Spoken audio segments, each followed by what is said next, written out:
Shalom, queridos. Voltando ao assunto aí, Saul ungido rei ou foi ungido militar, Davi ungido rei, que cai no assunto, a unção é irrevogável, que também cai no assunto, não devemos tocar no ungido de Deus. Eu vou aqui narrar a cronologia dos acontecimentos, tá certo? Na ordem cronológica, em Deuteronômio 17, 14, Deus promete ao povo de Israel que ele vai instituir o sistema monárquico e que a escolha de um rei deveria ter uma única característica: ele não poderia ser estrangeiro, ele teria que ser do povo, os irmãos do povo, um levantado rei dentre o próprio povo, tá certo? E aí ele vai dizendo as características de um rei, tá certo? Aí a gente vai para o livro de Juízes, que a Bíblia vai narrar já um período em que esses juízes, eles tinham duas características importantes.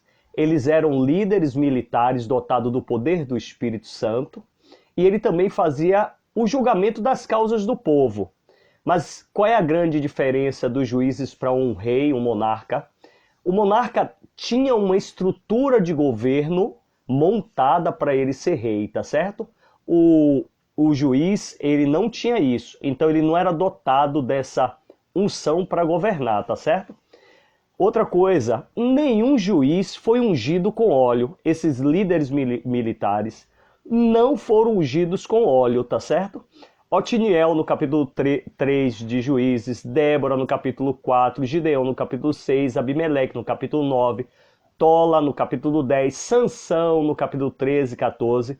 Inclusive Sansão foi ordenado para Nazireu, e o Nazireu tinha que ter a cabeça raspada, tinha uma série ali de cerimoniais para ele.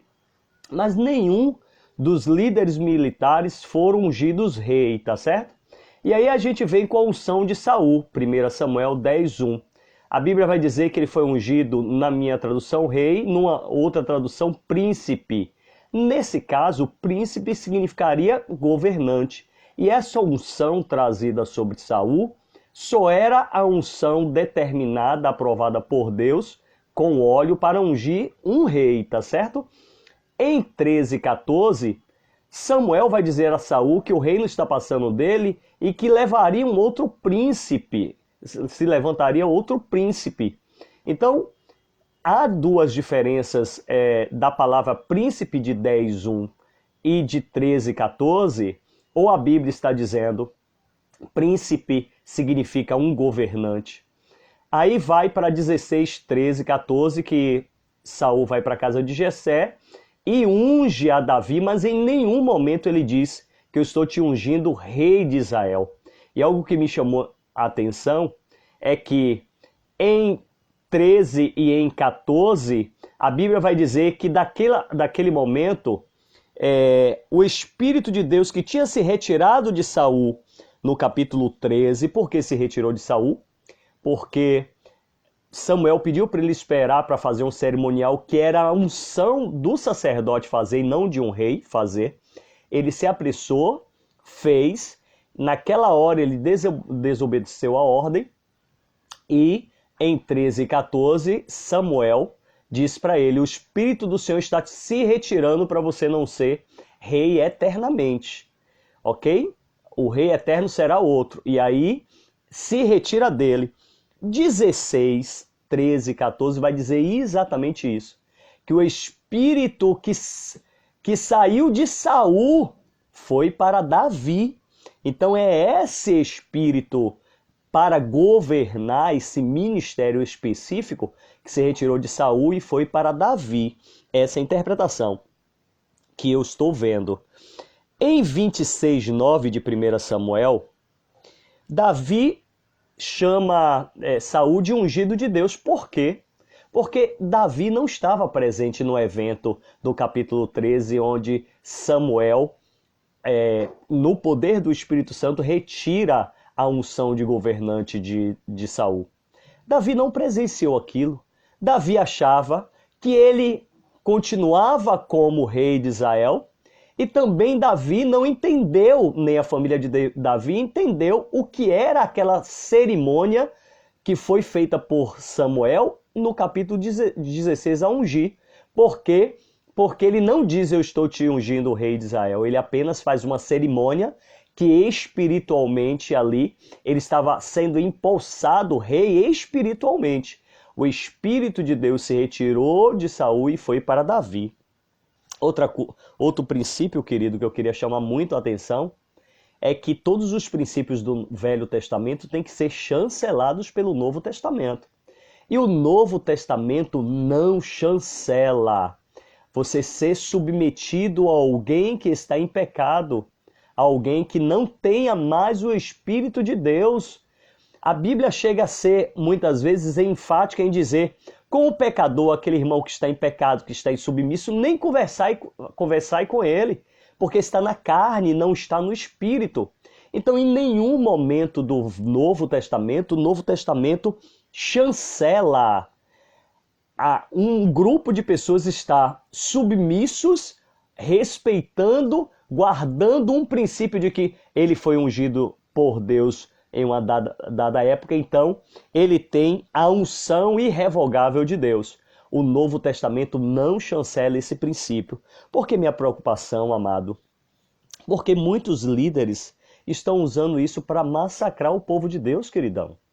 Eles usam esse princípio, não toqueis no ungido de Deus, para massacrar o povo. Eles fazem o que for necessário.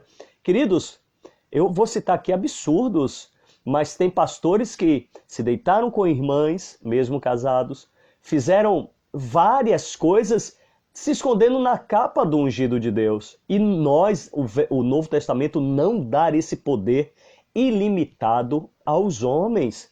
O líder, ele governa pelo Espírito que habita nele. É isso que chancela ele. Mas se ele sai da direção de Deus, esse Espírito Santo não está chancelando mais ele. Portanto, querido, o meu entendimento, articulando, conjugando todas essas passagens que eu acabei de ler, é no sentido de rejeitar a unção irrevogável de Deus, porque lá em 13:13, Samuel vai dizer, eu não vou mais confirmar o teu reino eternamente. Eu entendo que ali houve uma ruptura. A unção foi dada, ele foi empossado rei, e houve uma ruptura. E uma outra coisa importante que confirma que Saul foi rei, é que todo rei, ele era um empossado rei, ungido rei, mas ele tinha que colocar no seu currículo uma grande vitória. E Saul, depois de ser ungido rei, no 10, 11, 12 e 13, fala de duas batalhas. Essas batalhas chancelaram ele, ou seja, é o sinal de Deus que Deus está com aquele homem. Então, queridos, com muito respeito, querido, ao seu estudo e etc., eu vou me sentir na liberdade aqui em Cristo, porque a gente pode discordar sem dividir, querido. A gente pode discordar sem dividir. E hoje o evangelho cresce por divisão e não por multiplicação. Um não concorda com o outro, vai abrir a sua própria igreja, o outro não concorda. Então esse evangelho cresce, mas cresce em número por divisão. E o crescimento por multiplicação é você multiplicar uma só visão, como foi explicado, dos 12, levando mais 12, até chegar a 70 e etc. Infelizmente, o evangelho cresce sem qualidade. Por quê? Porque ele cresce por divisão. A doutrina de Cristo, o esqueleto da doutrina não está sendo mantida. Mas quando se cresce por multiplicação, e foi isso que o amado explicou na sua palestra, você cresce com uma só doutrina.